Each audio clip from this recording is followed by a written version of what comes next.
There they sat in their towers, the kings and queens of the world. The more the people needed, the more their rulers resented them. They had forgotten that their thrones were set on the back of their fellow man.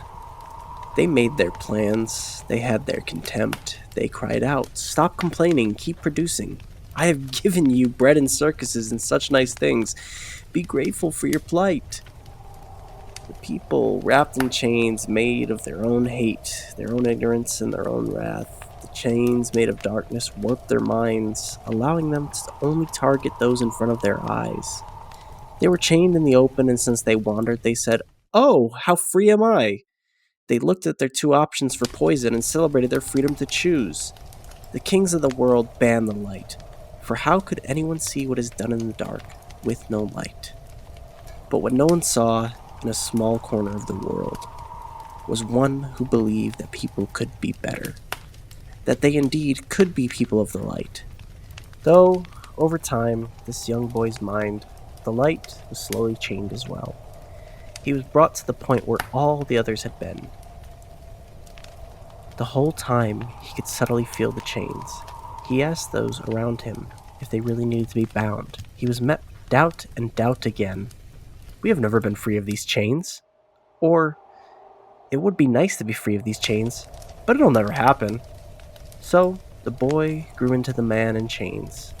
The shadow and darkness wrapped itself around him. He became so close to being like all the others, free to choose his poison, free to wander without cause. Then, one day, the prince of this world in his pride decided to gloat. He had heard of this boy who once spoke of the light. He came and found the chained man. He laughed and saw that he had chained this would-be dreamer. But his amusement was not enough. The prince was prideful and he wished to gloat. So he went and approached the chained man, and he caressed his face and began taunting him. But one thing as he mocked and mocked, the prince forgot. Where there once was fire, there can still be an ember. And the prince stumbled into the one thing that was mightier than the chains: righteous anger. The chained man barely whispered, "I will burn your kingdom down." Those embers inside ignited and set his soul on fire. The sudden pouring out of light burned away the chains and forced the prince to flee.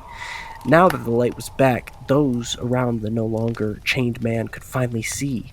They found their own light and burned away their chains as well. Like a tidal wave of light, it swept all across the land, burning away the darkness.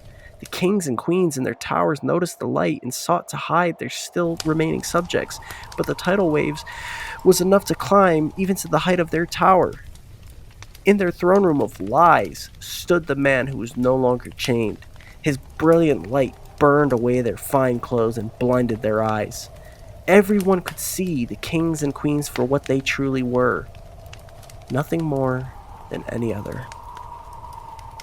For all their plots and schemes, for all of their success, their downfall was guaranteed by one simple fact: that there was one who they could not see, one who decided that his will would not be thought lesser, one who maintained the faintest ember of righteous anger. All he needed was the world to simply be the world to ignite it once more. Always with love, Ryan.